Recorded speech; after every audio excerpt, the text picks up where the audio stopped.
उस वक्त अफरा तफरी मच गई जब पटना के जयप्रकाश नारायण इंटरनेशनल एयरपोर्ट पर अचानक टाइल टूटकर गिरने लगी। जी हाँ, सोमवार शाम अराइवल सेक्शन में अचानक टाइल टूटकर गिर गई। ये टाइल पिलर के निचले हिस्से से अलग हुई। घटना के बाद कुछ देर के लिए अफरा तफरी मच गई।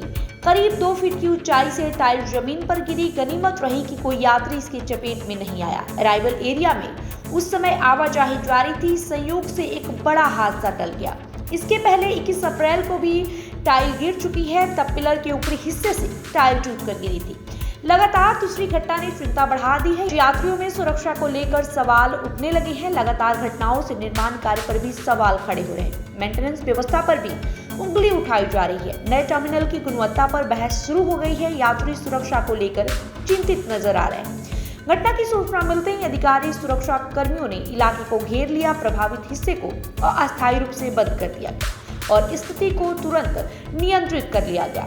एयरपोर्ट डायरेक्टर सीपी द्विवेदी ने घटना की पुष्टि की। उन्होंने कहा कि मेंटेनेंस कार्य के दौरान टाइल गिरी। मेंटेनेंस एजेंसी को जांच के निर्देश दिए गए हैं। खराब टाइल्स को बदलने की प्रक्रिया जारी है।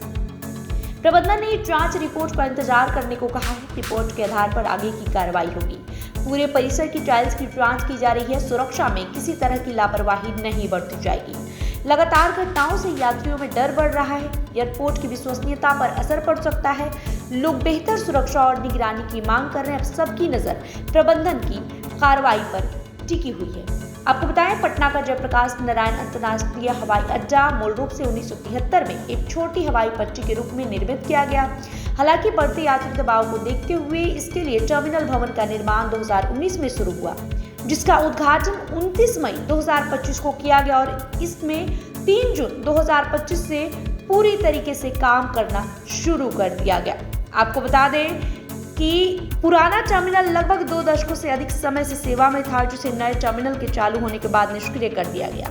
बिहार के विकास के लिए 1216 करोड़ रुपए से अधिक की लागत से नया आधुनिक टर्मिनल तैयार किया गया। इसका IATA कोड PATA है। वही इसके पहले भी बिहार में एक ऐसी ही घटना हो चुकी है। आपको बता दें, बीते 2 दिन पहले बिहार के भागलपुर में गंगा नदी पर बने विक्रमशिला सेतु पर रविवार की रात एक बड़ा हादसा हुआ। रविवार की देर रात करीब 1:10 पर पुल का एक पिलर ध्वस्त हो गया और उस पर टिका स्लैब पूरी तरीके से गंगा नदी में समा गया।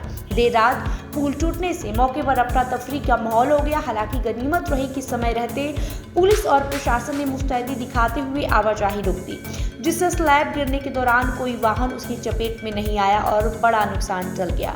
पुल टूटने से नौबछिया और भागलपुर के बीच का संपर्क टूट गया।